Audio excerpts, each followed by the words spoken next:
Saluons tous dans le nom du Seigneur. Nous avons déjà lu une écriture merveilleuse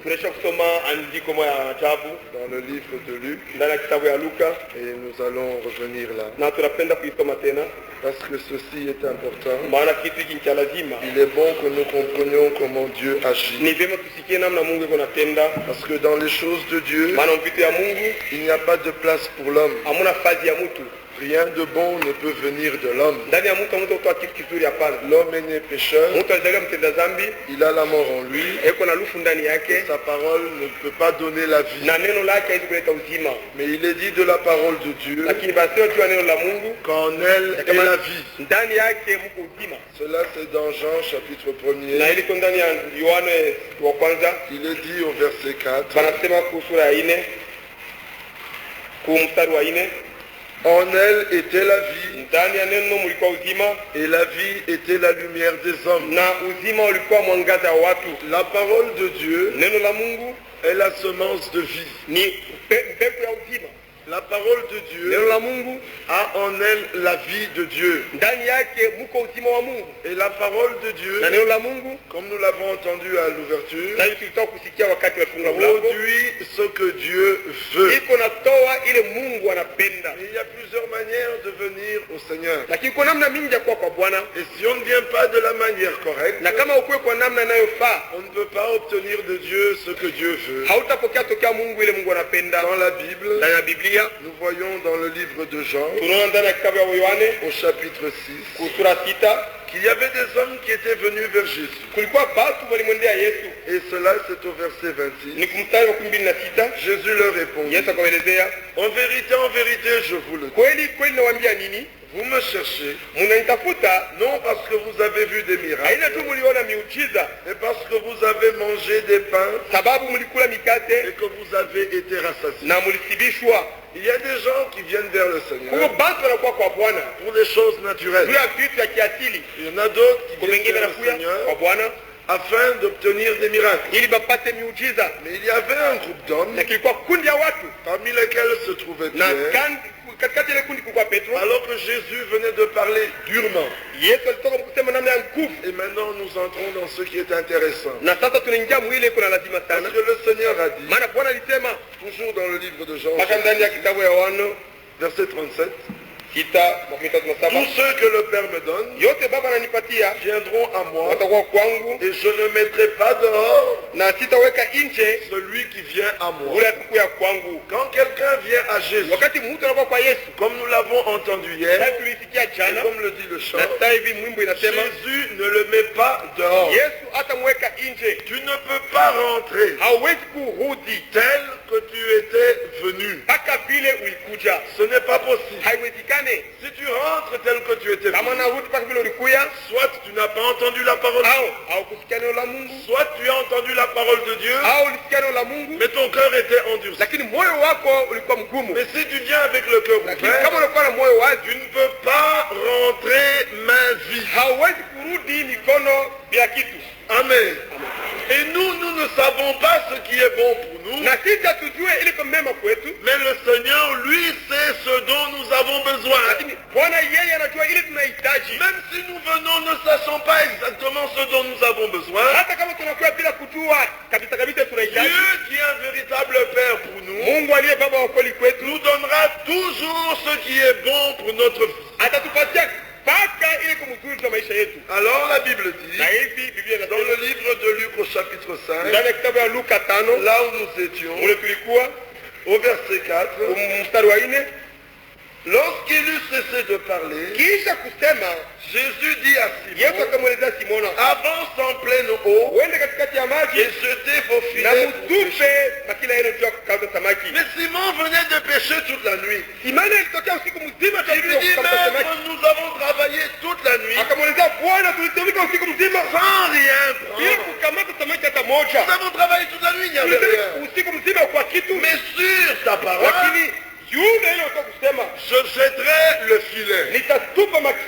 Même si Simon n'avait pas jeté le filet, déjà il y avait des poissons. Même s'il avait refusé de jeter, comme Jésus avait parlé, il fallait qu'il y ait des poissons. Mais maintenant, pour que lui ait ses poissons, qu'il tire bénéfice de ce que Jésus avait dit, lui, il devait croire. S'il ne croyait pas, cette parole-là n'aurait pas eu d'effet pour lui, mais son effet serait quand même là.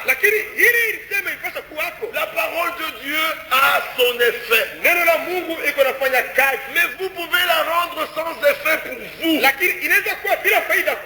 C'est-à-dire, toutes les bonnes choses dont la parole parle peuvent devenir vaines pour vous si vous doutez. Lorsque la parole n'est pas mêlée à de la foi, elle perd son effet pour celui qui l'entend. En ce qui concerne les bonnes choses de Dieu, mais en ce qui concerne les mauvaises, elles trouveront leur accomplissement pour lui. Le croyant, lorsqu'il entend la parole, il croit et il marche sur la base de ce qu'il a cru. Alors la Bible dit, l'ayant jeté, ils prirent une quantité de poissons et leurs filets se rompaient. Écoutez le verset 7. Ils firent signe à leurs compagnons qui étaient dans l'autre barque de venir les aider. Ils vinrent et ils remplirent les deux barques au point qu'elles enfonçaient. Lorsqu'on expérimente la bénédiction de la parole, la bénédiction est tellement abondante que nos voisins, nos frères, nos parents, ils profitent de la bénédiction de la parole. Amen. Mais il y avait aussi un autre groupe d'hommes. C'est au verset 21. Les scribes et les pharisiens, alors qu'ils venaient d'entendre la parole de Jésus qui disait,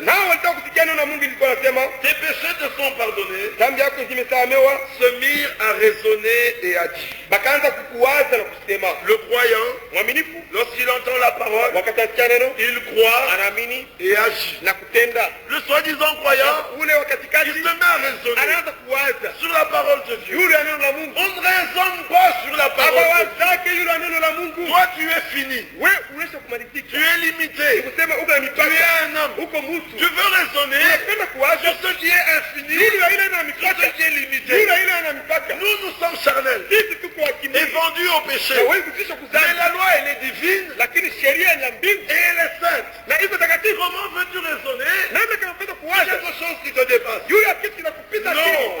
Ce que nous devons faire, c'est croire.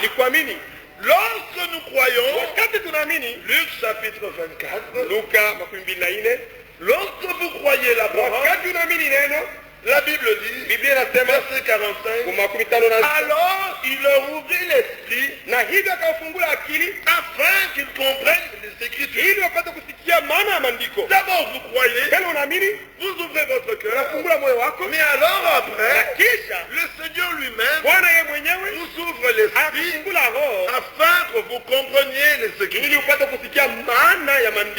Les uns croient, les autres se mettent à raisonner, mais les incrédules, ils s'en vont carrément. Dans Jean chapitre 6, lorsque Jésus-Christ avait dit, si vous ne mangez ma chair, et si vous ne buvez pas mon sang, vous n'avez pas la vie en vous. Au verset 60, plusieurs de ses disciples, après l'avoir entendu, disent, cette parole est dure. Qui peut l'écouter? Alors qu'elle semblait dure, Jésus ajouta encore parole sur parole. Et lorsque la parole venait, et elle ne faisait que s'ajouter, au verset 66, dès ce moment, plusieurs de ses disciples se retirèrent et ils n'allèrent plus avec lui. Il ne les a pas chassés, mais il a ajouté parole sur parole. Quand il a ajouté parole sur parole, ça devenait de plus en plus dur. Il n'y avait plus moyen de croire. Alors les disciples sortaient. Alléluia. C'est la parole qui chasse l'incrédule. Le soi-disant croyant, il rend lui-même la parole sans effet. Mais l'élu de Dieu, alors que Jésus a ajouté parole sur parole, Jésus se retournant leur dit, et vous ne vous en allez pas? Simon lui dit, Seigneur, à qui irions-nous? Tu as les miracles de la vie éternelle? Tu as les songes de la vie éternelle? Tu as les dons de la vie éternelle?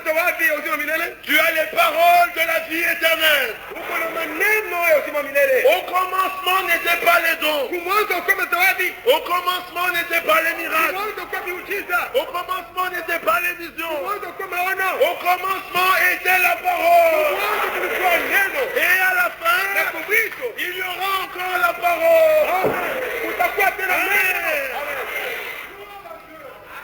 Il ne faut pas renverser les choses. Au commencement était la parole. Et quand la parole est là, et que l'Esprit de Dieu vient sur la parole, parce que la lettre ne sert de rien. Les paroles que je vous ai dites sont esprit et vie. Alors les dons viennent. Alors les œuvres de la vie éternelle sont manifestées. Amen. Amen. Lorsqu'on a faim et soif de la parole, c'est une bénédiction. Le seul fait d'avoir faim, dans Matthieu chapitre 5, au verset 6, il est dit, heureux ceux qui ont faim et soif de la justice, car ils seront rassasiés. Quand nous avons déjà faim et soif, il y a déjà une bénédiction. Parce que la Bible dit dans le psaume 22, au verset 27 si je ne me trompe pas, l'écriture dit ceci, les malheureux mangeront et se rassasieront. Si vous avez faim et soif, soyez certains que le Seigneur vous donnera de quoi manger et vous serez rassasiés. Dans Matthieu, au chapitre 15, le peuple avait suivi Jésus afin d'écouter sa parole. Verset 32, Jésus ayant appelé ses disciples, dit, je suis ému de compassion pour cette foule, car voilà 3 jours qui sont près de moi et ils n'ont rien à manger. Lorsque le peuple vient et que le peuple a faim, le Seigneur le voit et il ne peut pas les laisser. Alors dans Matthieu 14, il dit à ses disciples au verset 7, lorsque les gens viennent, les disciples disent, on voit la foule afin qu'elle aille manger. C'est au verset 15, Matthieu 14, verset 15 et 16. Jésus leur répondit, ils n'ont pas besoin de s'en aller. Donnez-leur vous-même à manger. Les apôtres devaient donner à manger aux disciples. wanafunzi. Notre Dieu est un Dieu qui a l'abondance. Mungu wetu ni Mungu anapita wenye kuyala soko. Et lorsqu'il envoie ses disciples, na wakati atupa wanafunzi wake, il donne la nourriture, analeta chakula, afin que ceux-ci la donnent à ses élus. Ili hawa wapatie wateule wake. Et le peuple qui a faim, na kundi kona njaa, sera toujours rassasié. Kila mara itashibishwa. Le peuple ne peut pas rentrer à vide. Kundi hawezi kurudi na njaa. Et ce dont le peuple a besoin, na ile kundi inahitaji pour être rassasié, ipate kushibishwa, c'est Matthieu chapitre 4. Ni Mathayo 4. Le tentateur s'étant approché, verset 3, parce que Jésus avait faim, le tentateur s'étant approché lui dit, si tu es le fils de Dieu, si tu es fils de Dieu, ordonne que ces pierres deviennent des pains. Jésus répondit, il est écrit, l'homme ne vivra pas de pain seulement, mais de toute parole qui sort de la bouche de Dieu. L'homme ne vivra pas que de pain seulement, mais de toute parole qui sort de la bouche de Dieu. Nous devons prêter garde et prêter attention à la parole de Dieu. Dans Ésaïe 48, l'Écriture dit, au verset 18, oh, si tu étais attentif à mes commandements, ton bien-être serait comme un fleuve, et ton bonheur comme les flots de la mer. L'homme qui prête attention à la parole de Dieu, son bonheur est débordant. Il est un homme dont le bien-être est manifeste. Le Seigneur ne peut pas l'abandonner. Et même quant à ce qui concerne ses adversaires, il est dit au psaume 81, verset 14, oh, si mon peuple m'écoutait, si Israël marchait dans mes voies, en un instant je confondrais leurs ennemis. Il y a une bénédiction à prêter attention à la parole de Dieu. Lorsque vous écoutez la parole de Dieu, comme notre frère l'a dit tout à l'heure, que vous le sachiez ou que vous ne le sachiez pas, la parole agit en vous. Lorsque les disciples écoutaient Jésus, pendant 3 ans il marchait avec eux, et Jésus était sur le point de partir.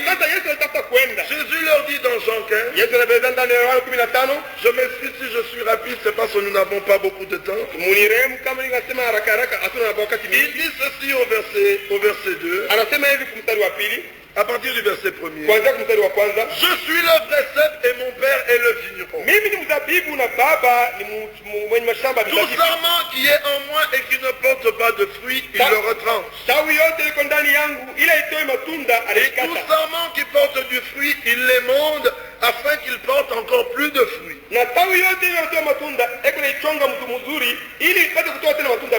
Déjà vous êtes purs à cause de la parole que je vous ai annoncée. Rien qu'en écoutant la parole de Dieu, déjà ils étaient purs. Déjà la parole de Dieu agissait en eux. Parce que la parole de Dieu, elle est puissante.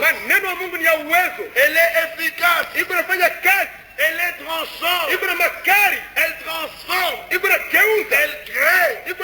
Elle donne la paix. Elle donne la nouvelle vie. C'est de nouveau. Saint-Esprit vient si la parole est reçue avec foi. La consolation nous vient de la parole de Dieu.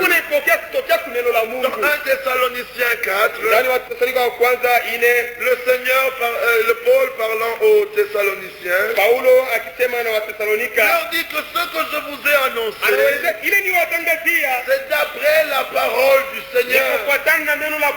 Et là il leur parle de la résurrection, de la transformation du corps. Consolez-vous donc les uns les autres par ces paroles. Les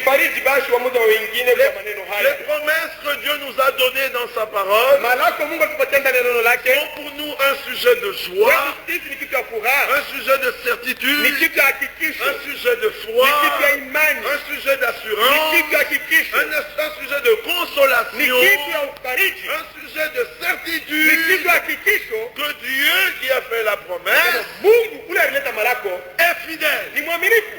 Et il accomplira. Amen. Amen. Mais pour cela, il faut que nous ayons un cœur qui est ouvert. Nous ne devons pas avoir un cœur endurci. Dans Psaume 95, l'Écriture dit ceci. Au verset 7, car il est notre Dieu. Et nous sommes le peuple de son pâturage, le troupeau que sa main conduit. Oh, si vous pouviez aujourd'hui écoutez aujourd'hui sa voix, n'endurcissez pas vos cœurs, comme le jour de la révolte, comme lors de la révolte au jour de la tentation, où vos pères me tentèrent. Nous ne devons pas endurcir nos cœurs lorsque nous écoutons la parole de Dieu. La Bible dit dans Hébreux 3, à partir du verset 12, Paul citant cette écriture dit, prenez garde, frère, que quelqu'un de vous n'ait un cœur mauvais et incrédule au point de se détourner du Dieu vivant. Dans le désert, ce peuple pécha par la révolte de Corée. Ce peuple se retrouva dans la fête avec les fils de Moab. Ce peuple endurcit son cœur. Et il fit beaucoup de choses qui n'étaient pas justes. Mais au verset 19, du passage où nous sommes, l'Écriture dit, aussi voyons-nous qu'ils ne purent y entrer à cause de leur incrédulité. Le péché, c'est l'incrédulité. Nous avons vu que Satan avait péché, mais il n'avait pas été s'enivrer, il n'avait pas été fumé, mais il avait péché. Son cœur s'était élevé, son cœur s'était enflé, et il avait été incrédule à la parole, et Dieu le précipita sur la terre. Dieu dit que ce peuple porte son péché dans son cœur. Le péché n'est pas en dehors, mais dans le cœur. Ézéchiel 14, verset 3. Fils de l'homme, ces gens-là portent leurs idoles dans leur cœur. C'est alors qu'ils attachent les regards sur ceux qui les fait tomber dans l'iniquité. C'est le cœur que Dieu veut changer. Dans Jérémie au chapitre 4, commençons au chapitre 3, il est parlé de Judas qui avait vu comment Israël s'était prostitué.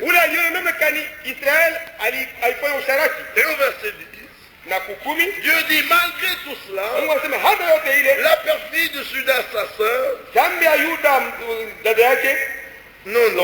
la perfidie de Judas, sa sœur, n'est pas revenue à moi de tout son cœur. C'est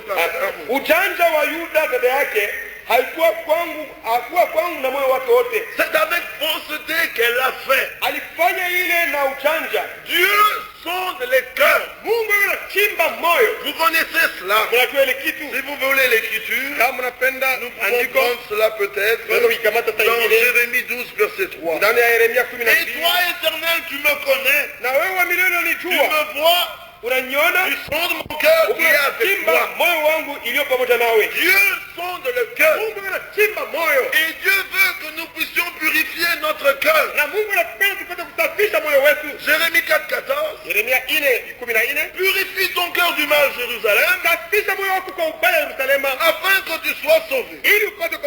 Jusqu'à quand garderas-tu dans ton cœur des pensées uniques? Il y a des hommes dont le cœur ont des pensées iniques. Leur cœur est plein de malice. Psaume 5, au verset 10. Leur cœur est rempli de malice. Il y a des hommes qui sont comme ça. Et selon notre vieille nature, selon notre naissance dans ce monde, notre nature ne nous permet pas d'être différents. Notre cœur est comme ça. Et Dieu n'aime pas ce cœur-là. Dans le psaume 101, il est dit, je donne les Écritures afin que vous puissiez lire à la maison. Parce que Dieu veut que nous soyons édifiés et fondés dans les Saintes Écritures. Au verset 4, le cœur pervers s'éloignera de moi. Et verset 5, dernière partie, je ne supporte pas celui qui a un cœur enflé. Il ne faut pas que nos cœurs sentent. Notre vie, nos pensées, notre être, notre cœur, notre âme, notre force, tout doit être dans les limites de la parole de Dieu. Dieu veut changer ce cœur parce que ce cœur-là est mauvais. Il avait promis de donner un nouveau cœur, un cœur de chair. Mais il ne peut pas agir contre ta volonté. Nous avons entendu que la parole de Dieu est rendue sans force dans votre vie s'il n'y a pas la foi. Hébreux 4, verset 2. Cette bonne nouvelle leur a été annoncée aussi bien qu'à nous. Mais chez eux, cela ne leur a servi à rien parce qu'elle n'a pas trouvé la foi. Lorsque vous n'avez pas la foi, la parole devient sans effet. Il y a un autre moyen de rendre la parole de Dieu sans effet. C'est dans Matthieu 15. Jésus parlant aux pharisiens qui étaient venus à cause de la tradition des anciens. Vos disciples ne se lavent pas les mains. Et Jésus leur dit, et vous, pourquoi transgressez-vous le commandement de Dieu au profit de votre tradition? Regardez au verset 4. Dieu dit, honore ton père et ta mère. Et celui qui maudira son père ou sa mère sera puni de mort. Mais vous dites, Dieu dit une chose, l'homme vient et il dit la sienne.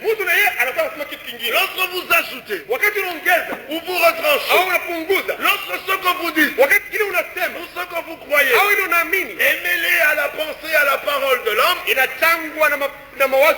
vous rendez la parole de Dieu sans effet. Il dit maintenant au verset 6, il dit d'abord au verset 4, Dieu dit. Verset 5, mais vous dites. Verset 6, vous rendez la parole de Dieu sans effet au profit de votre tradition. Nous devons veiller que dans tout ce que nous croyons, ce ne soit que le ainsi dit le Seigneur. Pas ce qu'un prédicateur dit, pas ce qu'une communauté dit, pas ce qu'une religion dit, ce que Dieu dit. Sinon vous rendez la parole de Dieu sans effet. Frères et sœurs, Jésus-Christ vient bientôt. Et il ne prendra avec lui qu'une épouse parole. Amen. Amen. Autre chose restera. Un peu de l'humain va rester. Un peu de l'humain. Amen. Amen. Mais comment pouvez-vous avoir un nouveau cœur? Dans Ézéchiel chapitre 18, au verset 30, il dit dans la deuxième partie, revenez et détournez-vous de vos transgressions, afin que l'iniquité ne cause pas votre ruine. Verset 31, rejetez loin de vous toutes les transgressions par lesquelles vous avez péché. La transgression, c'est aller à l'encontre de la parole. Il faut que dans nos cœurs, nous prenions le sincère désir, la sincère volonté de rejeter toute résistance à la parole. La condition première pour expérimenter une véritable sanctification, c'est l'acceptation totale de la moindre correction qui nous vient de la parole. Rejeter toute transgression et résistance à la parole et avoir le désir et l'empressement d'accomplir cela. Alors Dieu pourra commencer à agir. Alors il ôtera le cœur de pierre et il mettra un cœur de chair. Alors il y placera sa parole. Et alors au lieu d'être comme cet homme dont le cœur était plein de malice, tu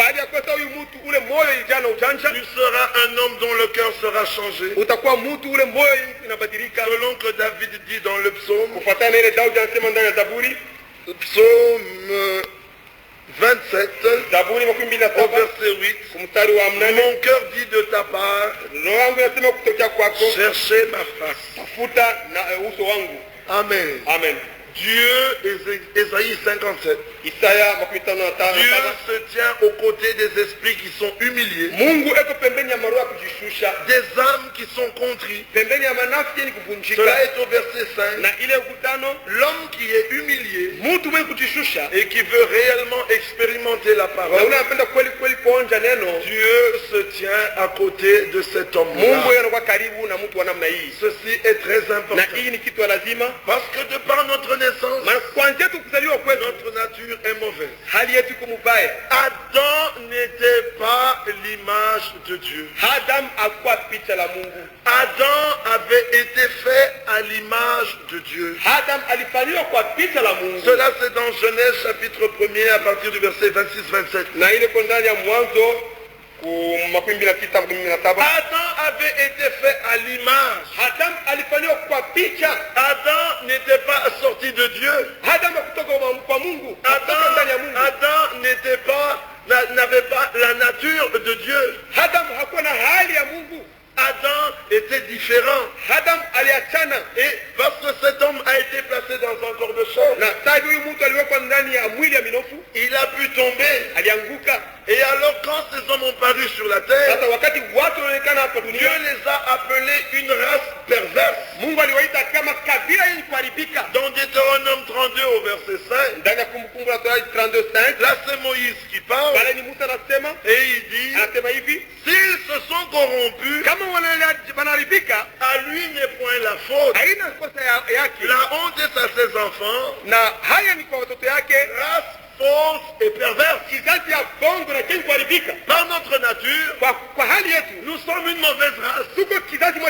La race d'Adam est une race déchue. C'est une race pécheresse. Et Matthieu, au chapitre 17, un homme était venu avec son enfant pour que les disciples le guérissent. Mais qu'est-ce qui s'est passé? Ils n'ont pas pu le faire. Et au verset 17, Jésus leur dit, race incrédule et perverse, jusqu'à quand serais-je au milieu de vous? Ça c'était la première race. Une race incrédule, une race perverse. Mais au travers de Jésus-Christ, Dieu a commencé une nouvelle race. Amen. Jésus-Christ n'était pas de la race d'Adam. Aussi vrai qu'Adam était à l'image de Dieu, Jésus alifanywa kwa mfano wa Mungu. C'est vrai qu'Adam était à l'image de Dieu. Jésus n'était pas à l'image de Dieu. Adam était à l'image de Dieu. Mais Jésus était l'image de Dieu. Amen. Hébreux chapitre 1er. Hébreux chapitre 1er. Verset 3. Jésus était l'image exprimée de sa personne. Jésus était sorti de Dieu. Jésus était de la nature de Dieu. Jésus avait la vie de Dieu. Jésus était Dieu manifesté dans la chair. Mais Adam était à l'image de Dieu. Adam avait été fait. Adam avait été formé de la terre. Adam avait été créé. Mais Jésus n'a pas été créé. Jésus n'a pas été formé. Jésus n'a pas été fait. Jésus a été engendré. Amen. Ça veut dire que pour Jésus, il y a eu une semence qui était Dieu lui-même. Jésus était la semence de Dieu rendue manifeste. Il y a eu une parole. Elle avait la vie. Marie a cru. Il y avait un saint vierge. Et l'Esprit de Dieu est venu sur Marie. D'abord c'était une promesse. Et ensuite ça devint une réalité. Jésus était Dieu manifesté dans la chair. Amen. Au commencement était la parole. Personne n'a jamais vu Dieu. C'est ce que nous dit Jean chapitre 1er.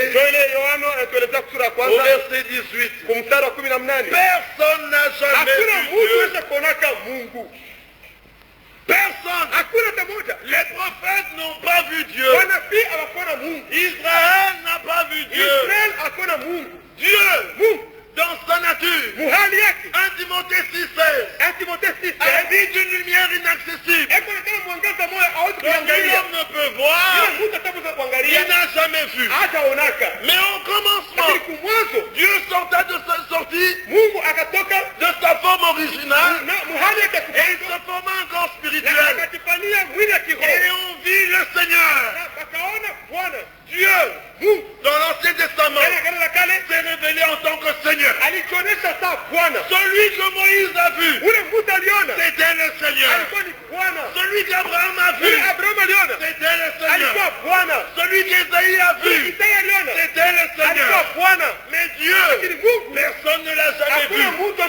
Mais Dieu s'est révélé en tant que Seigneur. Dans l'Ancien Testament, on l'a vu comme un ange. Tantôt comme une colonne de feu. Tantôt on voyait une nuée. C'était la manifestation du Dieu invisible. Le Seigneur ne s'est jamais révélé comme Dieu. Mais Dieu s'est révélé comme Seigneur. Et celui qui a vu le Seigneur, il a vu Dieu. Mais Adam était à l'image de Dieu. Celui qui a vu Adam a vu Adam. Celui qui a vu Abraham, il voyait Abraham. Celui qui a vu Moïse, voyait Moïse. Mais Jésus était l'image de Dieu. Alléluia. Dieu qui dans l'Ancien Testament s'est révélé comme Jéhovah. Dans le Nouveau Testament, il s'est révélé comme Jésus-Christ. Celui qui a vu Jésus, il a vu Dieu. Alléluia. Jésus n'est pas le Père. Jésus est le Fils. Celui qui a vu le Fils, il a vu le Père. Alléluia. Alléluia. Alléluia. Amen. Jésus est né. Mais il y avait une semence. C'était la parole de Dieu. Et ce soir, la parole de Dieu, comme semence de vie, est venue à vous. avons revêtu l'image du premier Adam, nous revêtirons aussi l'image du second Adam. Alléluia. C'est la nouvelle race. C'est la race élue. 1 Pierre. Nous sommes dans le livre de Pierre. Au chapitre 1er, au chapitre 2, au verset 7. L'honneur est donc pour vous qui croyez. Mais pour les incrédules, la pierre qu'ont rejeté ceux qui bâtissaient est devenue la principale de l'angle et une pierre d'achoppement et un rocher de scandale. Ils s'y heurtent pour n'avoir pas cru à la parole.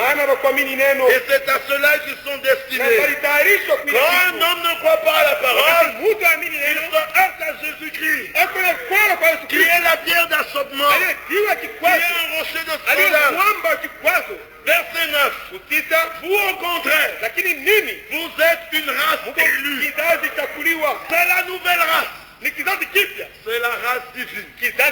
Amen. Amen. Nous devenons participants de la nature divine. Par les promesses de Dieu. 2 Pierre 1,4, nous reviendrons dessus plus tard.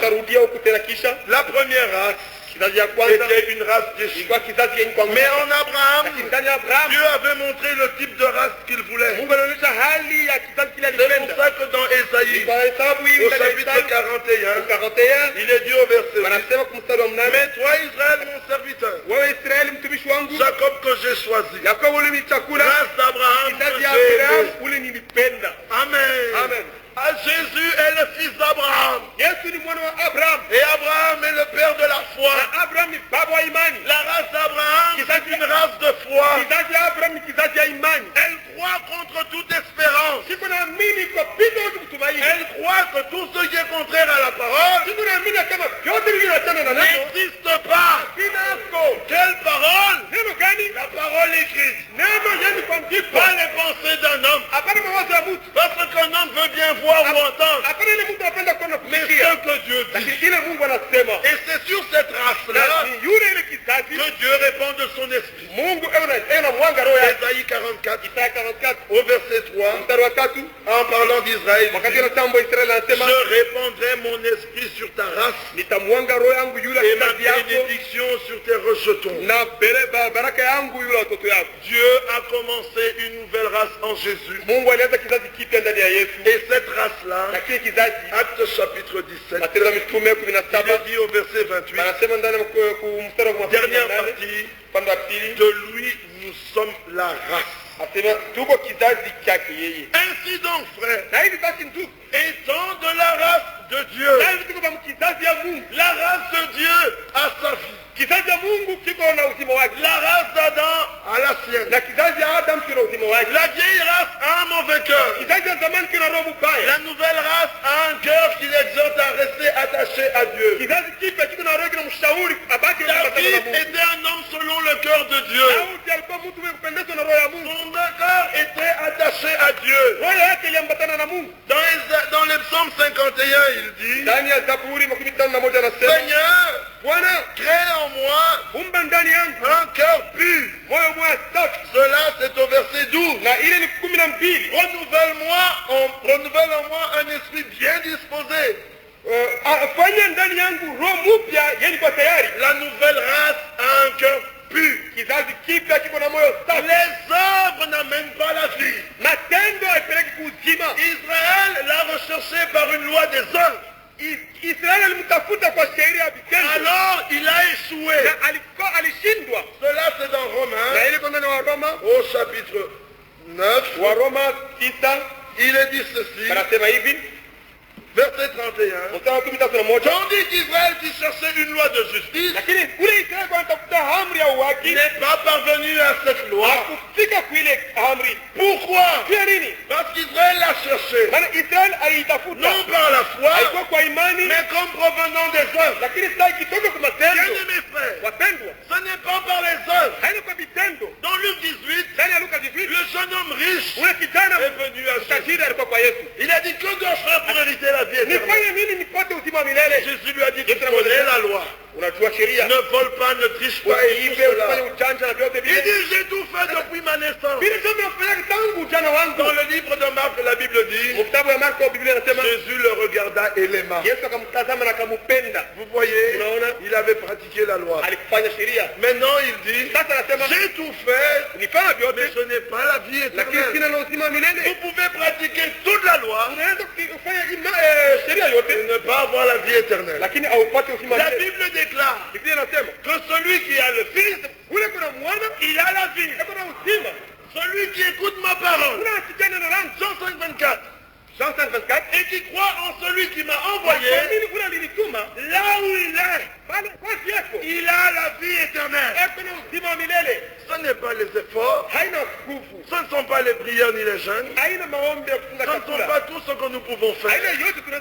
Mais lorsque la grâce, dit deux, sur ce salut pour tous les hommes, a été manifestée, elle nous a enseigné à ne pas vivre selon le siècle présent, dans la piété, à marcher dans la piété, parce que Jésus, il s'est racheté.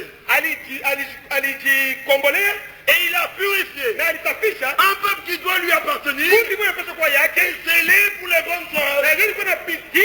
Mais la vie vient d'abord. D'abord la vie. Et sans effort. Sans effort. Quand un enfant naît, son père n'est pas tous les jours derrière lui. Et dedans, et dedans, et des cheveux. Non, vous pouvez l'abandonner. Mais comme il a la vie d'un homme, il aura des cheveux, il aura des dents, il aura des bras, et il marchera. Quand la parole est semée, et que vous naissez de nouveau, vous aurez la douceur, la tempérance, la foi, et toutes ces choses-là, sans aucun effort. C'est une fille, elle doit jaillir. Vous ne pouvez pas la retenir. Non, quand les dents sont là, et qu'elles doivent sortir, l'enfant commence. Ça doit sortir. Il aura la fièvre, il aura la diarrhée, et les dents vont sortir. Si vous avez la parole, et vous la serrez dans votre cœur, la vie de Dieu jaillira. Et les œuvres seront manifestées. Parce que l'arbre, il a les fruits en lui. Alléluia. C'est par la grâce. À Golgotha, Christ est mort pour nos péchés. Qu'était le péché? L'incrédulité. Dieu était en Christ, réconciliant le monde avec nous. Dans le jardin d'Éden, l'homme avait été chassé de la présence de Dieu. Et l'homme était loin de Dieu. Mais à Golgotha, Dieu lui-même était venu. Et l'homme qui était loin, Dieu l'a ramené. Il a dit à mes côtés, tu es mon fils. Amen. C'est ce qu'il a dit à Zachée. Zachée était dans l'âme. Il dit, Zachée descend. Aujourd'hui le salut est entré dans ta maison. Quelle œuvre Zachée avait fait? Il a suivi Jésus. Si j'ai pris une brebis, j'en rendrai 4. Si j'ai triché, je payerai. Si j'ai volé, je rembourserai. Jésus lui a dit, le salut est entré dans ta maison. Alléluia. Amen. Cela vient après. Quand ils avaient entendu la prédication de Golgotha, les hommes qui avaient un cœur dur, la Bible dit, ils eurent un cœur vivement touché. Ils n'avaient pas été touchés par les tonnerres. Ils avaient été touchés par la prédication de Golgotha.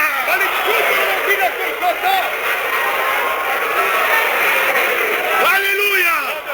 Ils eurent le cœur vivement touché. Il dit, oh frère, que ferons-nous? Dois-je marcher selon la loi? On comprend tous les mystères. Et toi de toi, repentez-vous.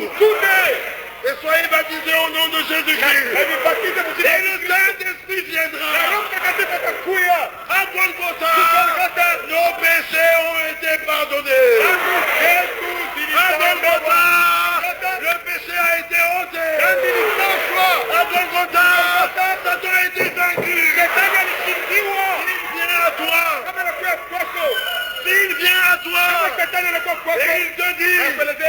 es pauvre, dis-lui, je suis riche dans la foi. S'il te dit, tu es malade, dis-lui, maintenant tu suis, je suis guéri.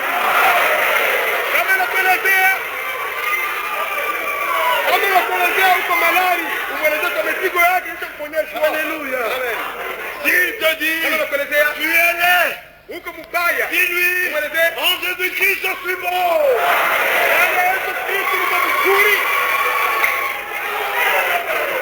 S'il te dit, tu vas mourir, réponds-lui, il me ressuscitera.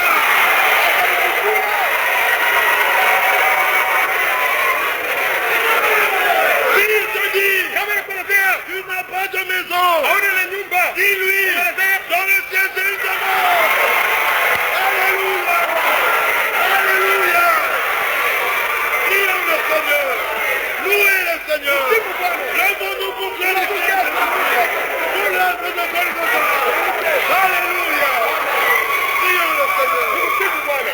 Oh, que tout le monde élève ensemble la voix. Pour remercier le Seigneur pour l'œuvre de Golgotha. Prions tous ensemble. C'est une folie pour ceux qui périssent. Mais c'est une puissance pour ceux qui croient. Si un frère ou une sœur qui est venue la première fois et qu'il a entendu l'évangile et qu'il voit qu'il n'est pas encore sauvé et qu'il n'a pas encore donné sa vie à Christ, la Bible dit répandez-vous et soyez baptisés au nom de Jésus-Christ. Si tu es là mon frère, ma soeur, aujourd'hui, si vous entendez sa voix, là tu ne sais pas votre cas. Lève ta main. En témoigner pour témoigner seulement que tu as cru sur moi ce soir. Est-ce que tu vas recevoir ton baptême au nom de Jésus-Christ? Tu vas recevoir ton baptême. Nous avons une sœur, deux sœurs, trois sœurs, quatre sœurs, cinq sœurs, six sœurs, sept sœurs. Nous avons un frère, deux frères, trois frères, quatre frères, cinq frères. Nous allons chanter ensemble ces cantiques dans l'adoration.